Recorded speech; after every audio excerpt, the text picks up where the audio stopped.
हूं प्रकाश चंद्र होता और आज हम बात करेंगे टकराव की। छत्तीसगढ़ और केंद्र सरकार में फिर से टकराव की स्थिति निर्मित हो रही है। बात करें छत्तीसगढ़ में धान खरीदी की या फिर माइंस की। धान खरीदी में छत्तीसगढ़ ने जब कहा 2500 रुपया प्रति क्विंटल देंगे, केंद्र ने कहा कि यह नहीं हो सकता, अगर होगा तो धान खरीदेंगे नहीं जो एफसीआई खरीदती है, क्योंकि पूरे देश में एक ही रेट होना चाहिए। अभी ऑक्शन को लेकर माइनिंग का जिस हिसाब से नीलामी होनी है उसको लेकर भी छत्तीसगढ़ सरकार केंद्र की रुख की विरोध कर रही है और साथ ही झारखंड और महाराष्ट्र के साथ मिलकर लामबंद होने की कोशिश हो रही है। और भी चीजें हैं, जिस तरह से ट्रेन की बात हुई थी तो कहा गया था मजदूर वापस आना चाहते हैं, समय पर ट्रेन उपलब्ध नहीं कराई गई। या फिर अगर हम बात करें 30,000 करोड़ के पैकेज की तो वो राहत पैकेज में नहीं मिलने की बात बताई जा रही है। और अभी अभी यह कहा गया कि गरीब कल्याण योजना, मुख्यमंत्री ने कहा इसको लेकर भी जिस हिसाब से छत्तीसगढ़ को उस लिस्ट से हटा दिया गया, बहुत ही चिंताजनक है। अब मुख्यमंत्री ने कहा था, भूपेश बघेल ने इस बात को रेखांकित करके कहा कि छत्तीसगढ़ को शामिल करना चाहिए। कांग्रेस पूछ रही है कि जो 9 बीजेपी के सांसद हैं वो छत्तीसगढ़ की हित की बात क्यों नहीं करते, दिल्ली में छत्तीसगढ़ की हित की बात क्यों नहीं होती। आखिर ये टकराव, हितों का अनदेखी, सारी बातों को लेकर आज हम बात करेंगे। हमारे साथ है 2 वरिष्ठ मेहमान। हमारे साथ है सुशील आनंद शुक्ला, कांग्रेस के प्रवक्ता है, साथ ही रहेंगे संजय श्रीवास्तव, बीजेपी के प्रवक्ता है। दोनों जुझारू प्रवक्ता, देखते हैं क्या कहते हैं। दोनों का बहुत बहुत स्वागत है हमारे इस कार्यक्रम में। मैं चर्चा की शुरुआत करूंगा सुशील आनंद शुक्ला से। सुशील जी, आखिर ऐसी क्या परिस्थिति हुई कि आप लोगों ने यह आरोप लगा रहे हैं कि केंद्र आपको समर्थन नहीं दे रही है, आपके हितों का अनदेखा कर रही है? सुशील जी। आदरणीय होता जी, ये आरोप का बात नहीं है, जो तथ्य हैं, जो साक्ष्य है उसको मैं सामने रखता हूं।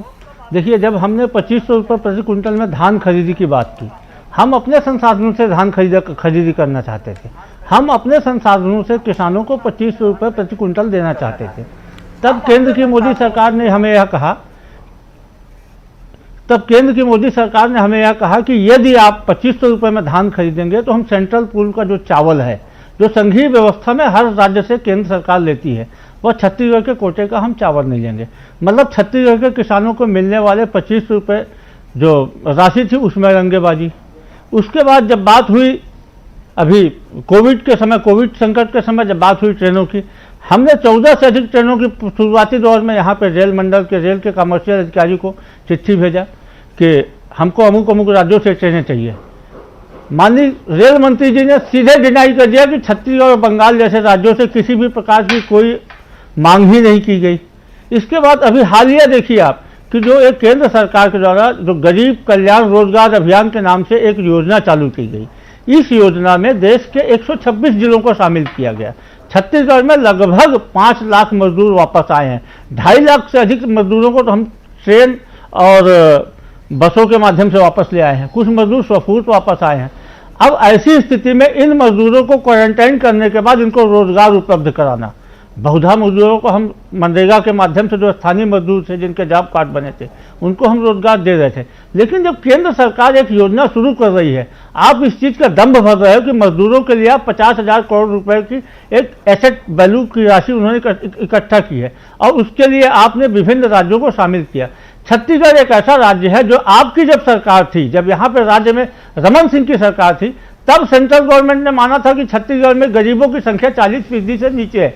अब जिस राज्य में गरीबों की संख्या 40% से नीचे है, उस राज्य में आप गरीब कल्याण रोजगार अभियान का एक भी जिला शामिल नहीं कर रहे हैं। दुर्भाग्य देखिए कि छत्तीसगढ़ से भारतीय जनता पार्टी के 9 सांसद हैं, एक भी सांसद ने मुंह नहीं खोला, एक भी सांसद ने इस बाबत नहीं किया।